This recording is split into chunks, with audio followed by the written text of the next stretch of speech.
नाशिक खबर न्यूज, जनतेचे हक्काचे व्यासपीठ। नाशिकमध्ये ऑटो रिक्षा चोरी प्रकरणाचा गुन्हा उघडकीस आला असून गुन्हे शाखा युनिट 2 ने आरोपीला जेरबंद करत 1.5 लाख रुपये किमतीची चोरीची रिक्षा हस्तगत केली आहे।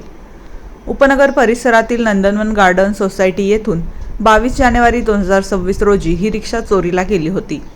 या प्रकरणी उपनगर पोलीस ठाण्यात भारतीय न्याय संहिता कलम 303(2) अंतर्गत गुन्हा दाखल करण्यात आला होता।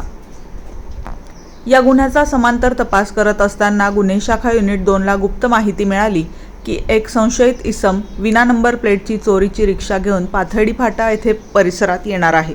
त्यानुसार वासन टोयोटा शोरूम सर्व्हिस रोडवर सापळा रचण्यात आला। पोलिसांनी संशयिताला ताब्यात घेतले असता त्याची ओळख महेंद्र राजेंद्र सूर्यवंशी वय 45 राहणार शरयू नगरी इंदिरानगर नाशिक अशी पटली।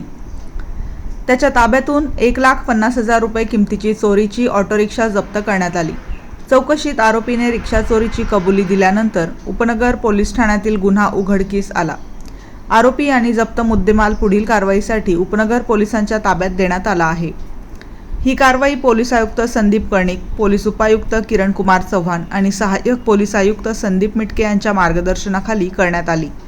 गुन्हे शाखा युनिट 2 चे प्रभारी अधिकारी हेमंत तोडकर, डॉक्टर समाधान हिरे, मुक्तार खान पठाण, शंकर काळे, गुलाब सोनार, वाल्मिक चव्हाण आणि प्रवीण वानखेडे यांच्या पथकाने ही यशस्वी कारवाई केली।